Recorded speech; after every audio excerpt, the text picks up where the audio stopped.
اسرائیل کو تسلیم کرنے پر زور کس نے دیا؟ آخر کار کشمیر کو بھارت کے ہاتھ کس نے بیچا؟ ناظرین، مولانا صاحب نے اپنے ہی اتحادیوں کو آڑے ہاتھ لے لیا۔ پی ڈی ایم آلموسٹ ٹوٹ چکی ہے، اب شاید ایک دوسرے پر الزامات لگانے کا سلسلہ بھی جاری ہو جائے۔ اور اس کے ساتھ ساتھ میں آپ کو یہ بھی بتاؤں کہ مولانا صاحب نے لاہور میں جو کانفرنس کی ہے اس پر انہوں نے کیا کیا بات کی ہے۔ مولانا صاحب کو نہ ہی صدارت ملی ہے اور نہ ہی کوئی خاصا حصہ جو ہے وہ حکومت میں ملا ہے۔ شاید یہی وجہ ہے کہ اب مولانا صاحب جو ہیں وہ کھل کر سامنے آ رہے ہیں اور عمران خان کی بات کی تصدیق بھی کی ہے۔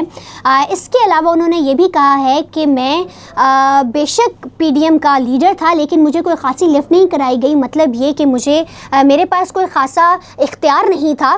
ناظرین، یہاں پر آپ اگر فوکس کریں تو کہیں عمران خان کی اس بات کی تائید تو نہیں ہوئی کہ وہ کہا کرتے تھے کہ مجھے تو بے شک انہوں نے نکال دیا ہے لیکن یہ ایک نہ ایک دن آپس میں کہیں خود نہ لڑ پڑیں۔ تو ذرا سوچئے گا کہ یہ وہی تو ٹائم نہیں ہے کہ اب یہ سارے ایک دوسرے سے خود لڑیں، اور اس کے بعد دیکھیں گے کہ ان کا جو لڑنا ہے اور ان کی جو ایک دوسرے کے بعد الزامات ہیں وہ کہاں تک جاتے ہیں۔ اس کے علاوہ لاہور میں صحافیوں سے گفتگو کرتے ہوئے انہوں نے کہا کہ عمران خان کے خلاف عدم اعتماد کا جو واقعہ تھا، یعنی نو کانفیڈنس موشن کے حق میں نہیں تھا، اس کے حق میں بھی جو تھی وہ پیپلز پارٹی تھی، پیپلز پارٹی ہی لے کر آئی ہے اس کو، اور جس کی وجہ سے عمران خان کو کافی فائدہ بھی ہوا۔ اور اس پر انہوں نے یہ بھی کہا کہ جو الیکشنز ہیں وہ پیپلز پارٹی نہیں کروانا چاہتی تھی، اس وجہ سے انہوں نے نو کانفیڈنس کا جو وہ سلسلہ سٹارٹ کیا تھا۔ اور اس پر انہوں نے یہ بھی کہا کہ جس پہ ان کی جو پیشن گوئی تھی الیکشنز کے حوالے سے انہوں نے کی کہ جو نگران حکومت ہے وہ فیبرری تک آپ کے الیکشنز جو ہیں وہ کروائے گی، جو کہ خاصی ایک بڑی نیوز تھی جو فضل الرحمان صاحب نے بریک کی۔ آخر اس کے پیچھے ان کا کیا موٹیو تھا یہ تو وہی جانے۔